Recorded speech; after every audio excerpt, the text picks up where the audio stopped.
Well, we did it. We made it. Apologies for the last minute turnaround, folks. We're going out on YouTube today rather than Facebook. Some kind of technical snafu, hammer in a drain pipe, or whatever the appropriate metaphor is. This was the easiest and most available workaround that I could think of within a time sensitive scenario. So here we are. With that in mind, we bring a very special episode to you today as we're joined by lifelong compadre and fellow beard wearer. It's Mr. Jim Wenzel. Yes, the crowd goes wild. Woo! Yay! A one man led applause. Always going to be the awkward noise that it sounds. But we're going to chat to you all who are listening and indeed chat with each other about something that we are very proud, very excited to be bringing to you as soon as our little legs can carry it to you. And it's something we're calling the Clarity Code. And it's based off one of Bob's investigative conversations framework that he has used to much acclaim through many investigations over his illustrious career. So, Bob, before we get into the Jim's use of it and beyond, what is an investigative conversation? What can these people look forward to?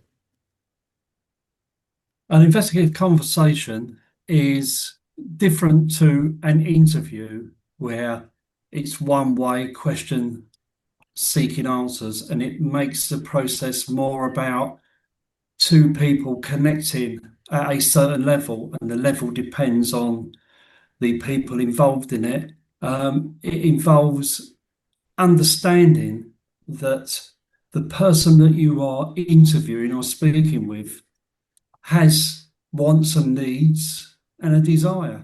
And it's trying to find common ground, the commonality of perception between what you want to achieve and what they want to achieve out of it. And so to do that, you have to have a very strong understanding of human dynamics and why people do and say the things they do, so that you can break down the barriers. So rather than an interview, which it is, because interview just means exchange of views, it is an interview where both sides get their opportunity to give their perception on what the event or incident that they're looking at. Amazing. So I thank you for that. Sorry, I'm still just a little fried with the technical snafu at the beginning. Jim, over to you, good sir. How's your experience been of the investigative and the interviewing world at large in terms of some of the pitfalls that you've seen and experienced, and how this kind of thing capitalizes on it? Well, it's quite interesting, right? Because I've known Bob now since just right around the pandemic. And I said Bob and I first connected back in 2020. I was fortunate to be a part of some of the courses when things started going online or online heavy during the pandemic. And what we found is, although Bob and I are thousands of miles apart, we both have experience in the law enforcement world and police service, and experience as investigators and working through it, and myself also working in the hostage negotiating aspect as well, with having to deal with people. Um, Although different cultures, we've had seen similar problems. A lot of folks, unfortunately, when they get into this, you're supposed to be that trained professional. However, there's very few courses. The ones that are out there, they still get scrutinized because there's a lot of things. Nothing is really perfect, right? But for the most part, our experience is trial by fire. They throw you in the deep end of the pool, and hopefully you swim and don't sink to the bottom. But I'm sure, as Bob will tell you in the beginning stages of it, there's a lot of sinking to the bottom of the pool, all right, until we figure out how to float and come to the top. And it's not until you understand that these are very people-centric, right? And although the role we have, whether it be professional or not, or just speaking in general terms, we have to make these conversations about the other person. And I found that was a big thing that we were missing. We weren't taking into account of, okay, everyone here is interview, interrogation. That's great. As Bob was saying, it's an exchange of views. However, it always was really one-sided, right? And it wasn't really allowing the other person to really give that free account and explain their side, or really get that information and get them to work from that place of being because they have all the information. If I'm doing all the talking, how am I going to get any information out of you, right, Ben? Yeah. So at some point, although all of us are talkers, one of us has to be quiet in order for us to have our exchange of views. And what I found over the years is, since I've retired out of law enforcement, I've been in the private security area when it comes to personal protection and close protection and those high stakes events, that a lot of our conversations really are dealing with the protecting of these ultra high net worth clients. And when we're doing our site surveys or our advanced plans for venues where we're going to be taking these people to, we have to get a lot of information from it could be, the hotel bellman, whoever the event coordinator is for things. What's going on? What kind of people? Because we have to be able to do these risk mitigations and threat analysis and get as much information as we can in order to keep our clients safe. Well, that involves conversations as well as how do we also have, keep our client anonymous. A lot of times they want to be, although they're public figures, they want to be private. They don't want to be bothered in a dinner or event. So how do we get that particular part of a restaurant, right, or venue, and get them to have a spot somewhere where they're limited to exposure of fans or other people without giving that information that you're having to ask the people to, right? The hostess, the waitress, the minute you drop a name, what's the first thing they're going to do? They're going to start telling everybody. Then social media, we know is wildfire. And before you know it, we go from trying to have a discreet dinner to hundreds of people being outside of a restaurant or venue. So it becomes really key and critical on how we can communicate. How do we get that exchange of views, And then on the professional side of it, we're dealing with things if we're dealing with the corporate side and we're dealing with potential thefts or fraud or violations of policy. Our main goal really is to maximize the amount of information that we're going to gain while being able to minimize the stress and anxiety involved during that process. So we have to adapt, how we're going to communicate. All right. And I'll throw that to Bob on that with it, because, we're believers on that people-centric approach. We have to find out what role they're occupying, where they're coming from, and we have to encourage that dialogue, and there's various methodologies and science-backed approaches that we're going to get into within this framework that help with that. But ultimately, humans, we want to connect, right? So how do we plug in and connect?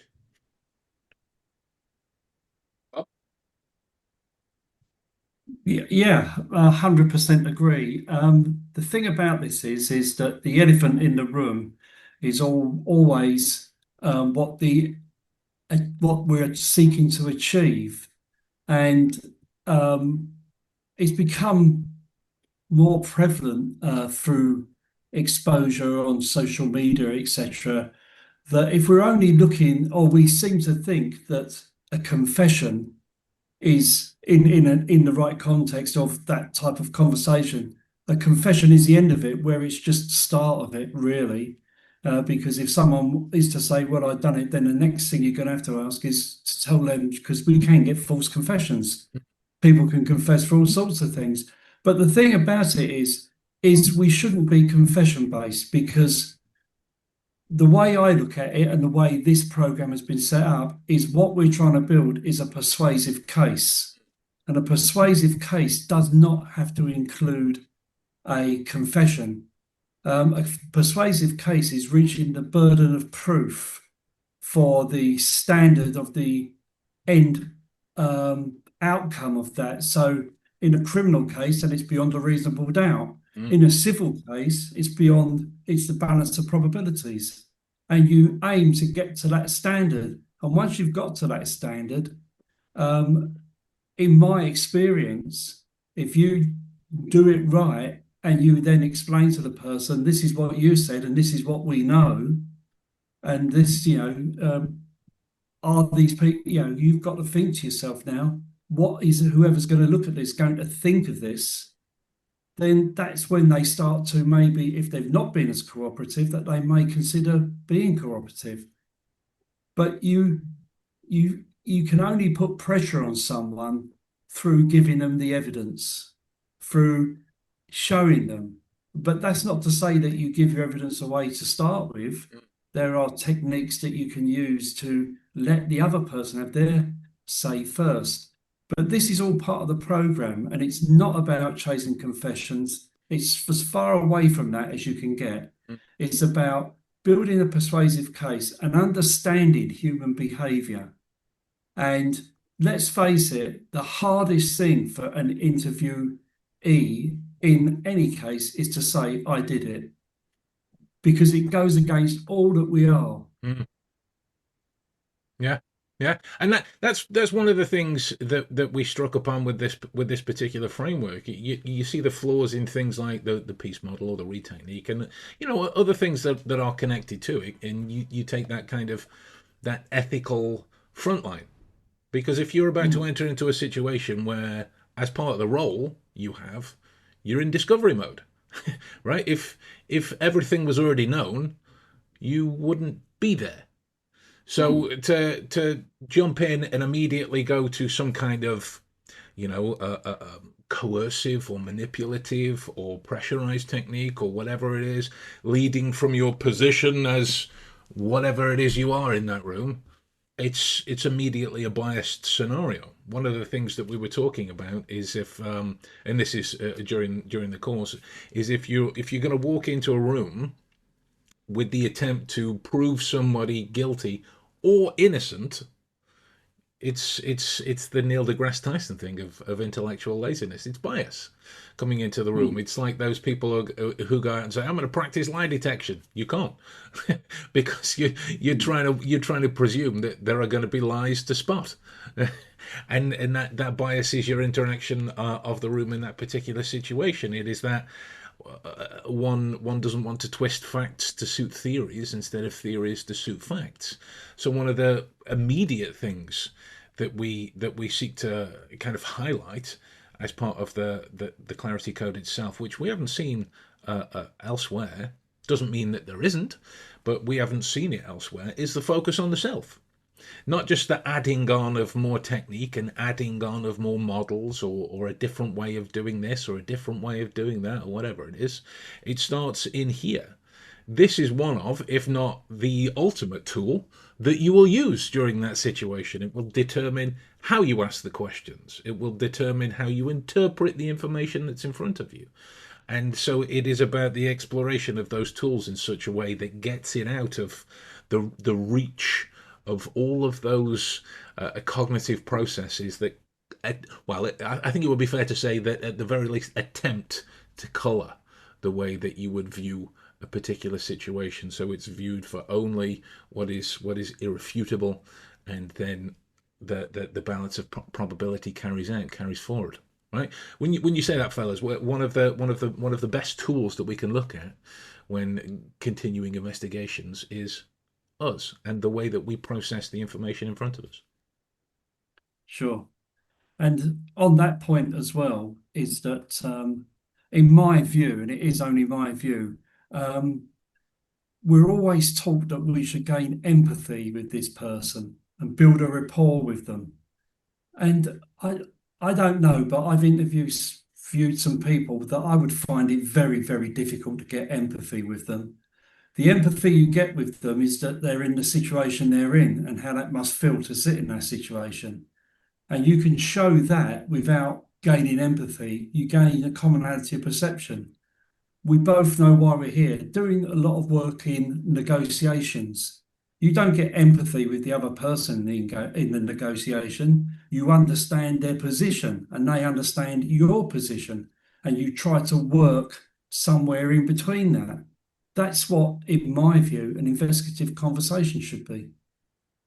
Jim? Yeah, I mean, I totally agree with that, Bob. I think so often that people, they misunderstand that. Our thing is we need to understand what it is what are we there for? What's the why? And you've hit it too, Ben. This the self-assessment part, the self-awareness parts, and being able to understand too is, you can be the most skilled interviewer in the world, but you're not gonna have a connection with everybody. You're not going to get everybody to speak. And sometimes we have to look at ourselves and sometimes just us in general.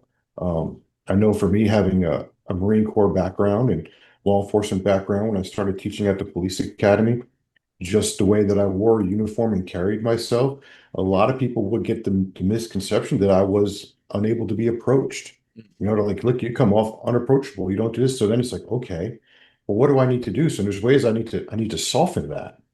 Right. So I need to know that, like as Bob says, well, plenty as well, we could be the barrier to that success.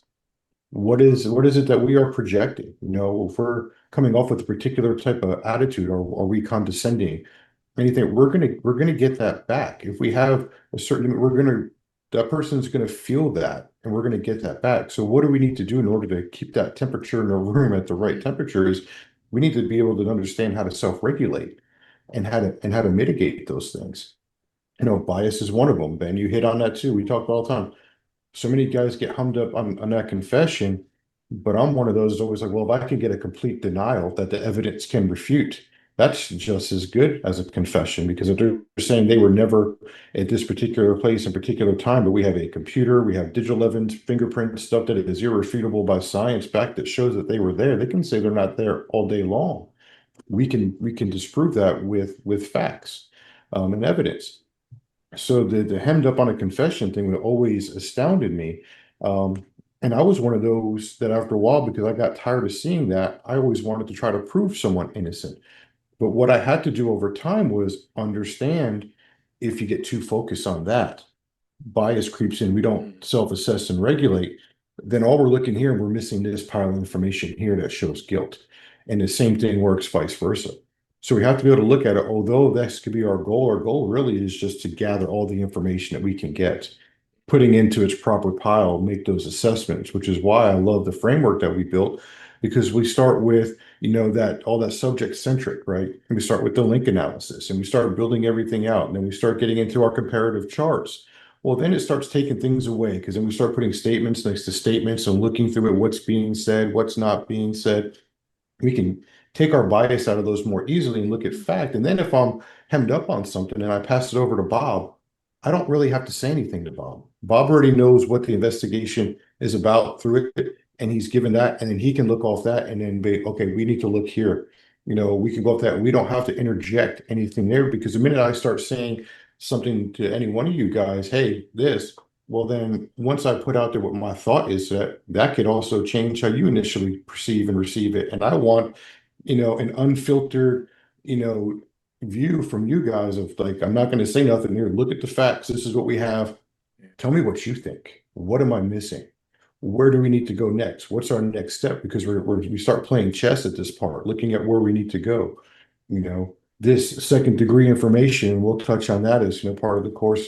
Might be second degree here, but it could be first degree here or third. But how does it interconnect? And that could be a crucial component that if we just dismiss it immediately because it's not directly connected to our subject, because we're blindly looking here, the evidence can be in front of our face all the time. We see it in a lot of cold cases, right? Same investigators look over the same evidence over and over again. Unfortunately, the inability to change that perspective or look at something different is not until that investigator, unfortunately, retires or moves out of that unit and they bring in their fresh set of eyes, or the new person, or maybe a new change in technology over the years comes in and that fresh set of eyes looks at it and they go, man, it was right there all along in this written statement from this person on the initial day of the incident, and it just got overlooked or bypassed. And that's the key to then solving that cold case. And we need to be able to do that in the now as well of, hey, this has got me kind of, a little bit messed up. Like Bob said, very hard for us to be empathetic with certain types of criminals or people out there.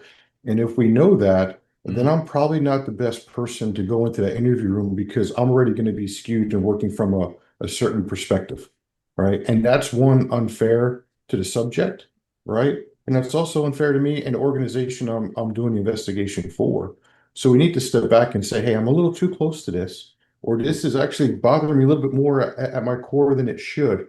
So I'm able to give you an impartial, unbiased interview here. So I'm going to have to find someone that can, and being able to understand that and walk away from it, I think is a bigger thing to even look at down the road with there too.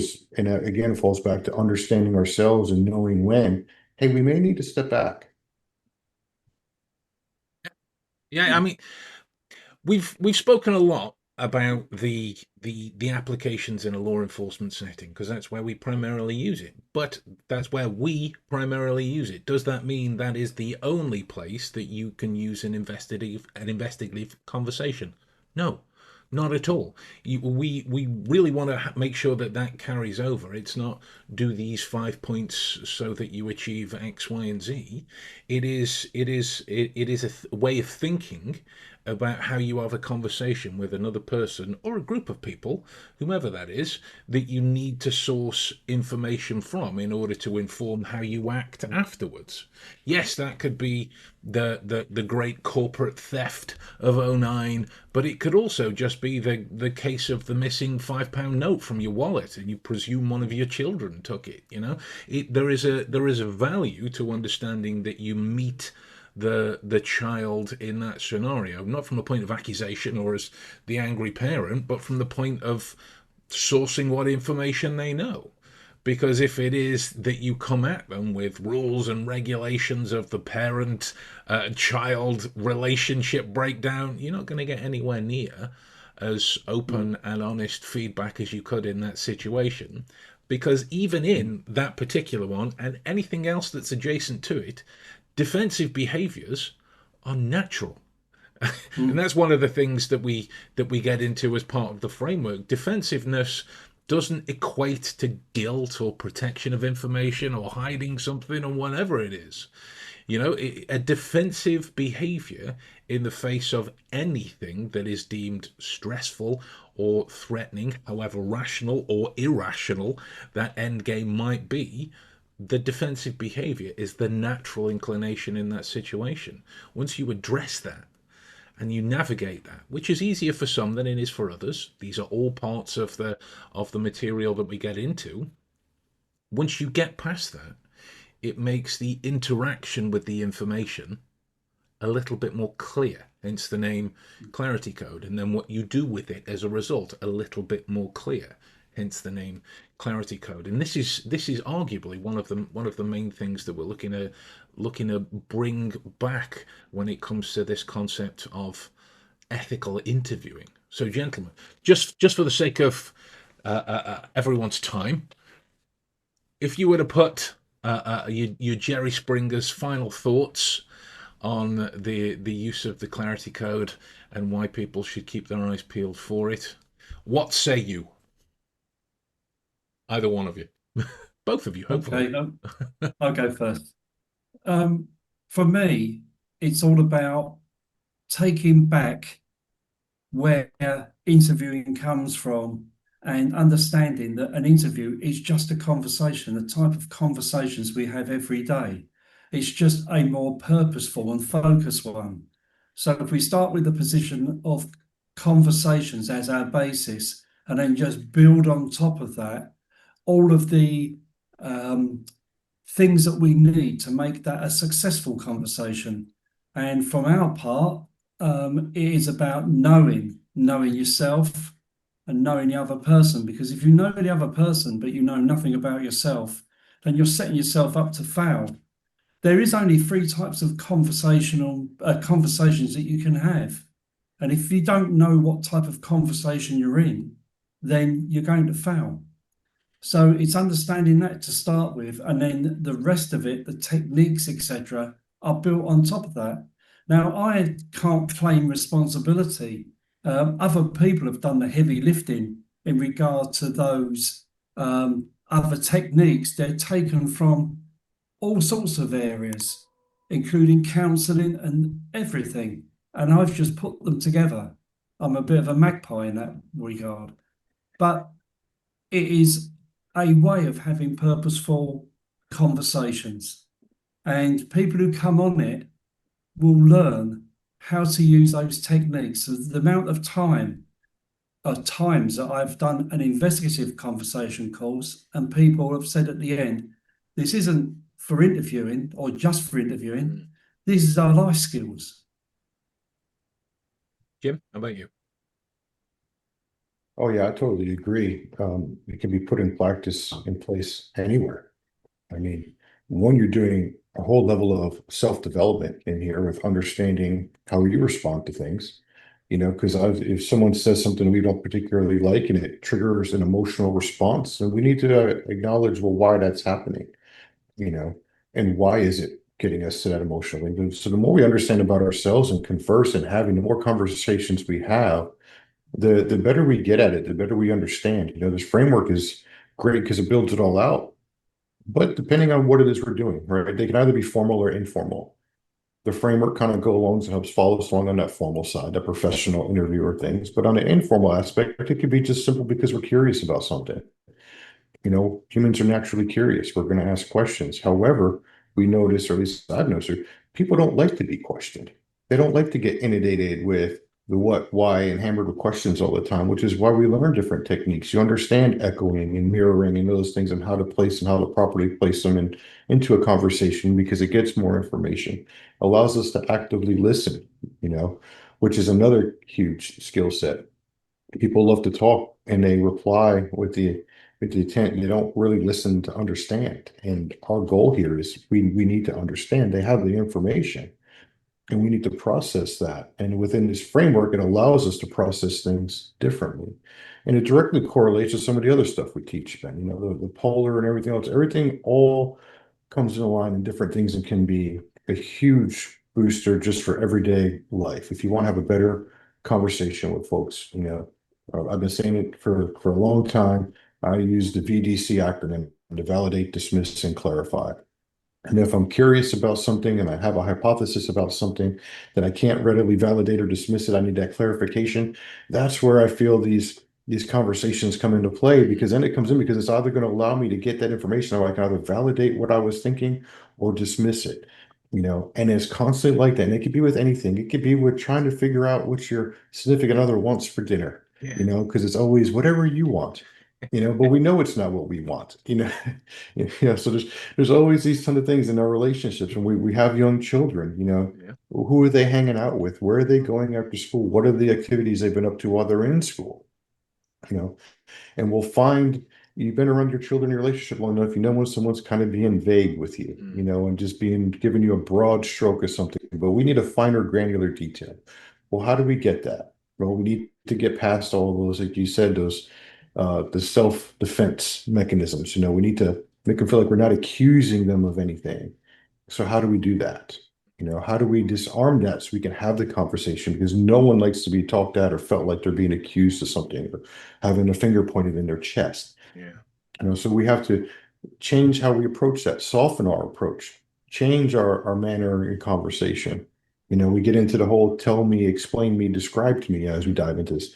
We want that information. We'll give it so I can better navigate this minefield so I don't blow myself up or blow us both up, right? And or now we're in this huge, huge argument, figuratively speaking, in this thing, thing routine literally, right? Because we can take something that's as simple as text messages, all right, depending on the mood someone's having on the other end, those can quickly snowball into Absolutely. an unnecessary argument or someone perceiving someone is taking something a certain way, which never was the case because we've gotten so reliant on the type of method of communicating. What if we just have a conversation like this and we can hear tone, the cadence of speech, the words that are being used, the mannerisms? We can tell it really wasn't that big deal in the first place, and everything could be solved really just by having a simple conversation. We're just going to give you the tools to one, have better preparation, create a plan, work within a framework, understand how that works, and then just apply it to your everyday world of working. And you'll find at the end of the day, you're going to build a skill set over time that conversations now just become easier and easier to have, and everyone just feels good at the end of the conversation. That's the ultimate goal that I look for with sharing this knowledge and experiences we gained over the years with everybody. Is in general, we all feel good. At the end of the day, we've all felt that we've been seen, acknowledged, heard, and at the end of it, understood. That's it. So if you're not following along with the integrissolution.com, which is where this thing is going to be going live, I'm going to give you a few minutes to do that now. Have you done it? No, I'm only kidding. You can go and do it in your own time. Just make sure you do it to be the first people in line to achieve all of the insight that this is about to bring to you, all of the clarity. Ha ha ha! Pun very much accidental in that particular situation. Now, this podcast has gone out on different channels today. Normal service will be resumed in 2 weeks. We're not here next week. Normal service will be resumed in 2 weeks. So if you want to make sure that you're in for the live streams themselves, make sure you join the Facebook group, where the link will be in the description below whenever it comes out. And if you're not subscribed to the podcast, you should probably do that while you're down there as well. So from us all here, we'll see you very soon for another episode. All right, guys, take it easy. Bye bye. Good seeing you. Have a good day.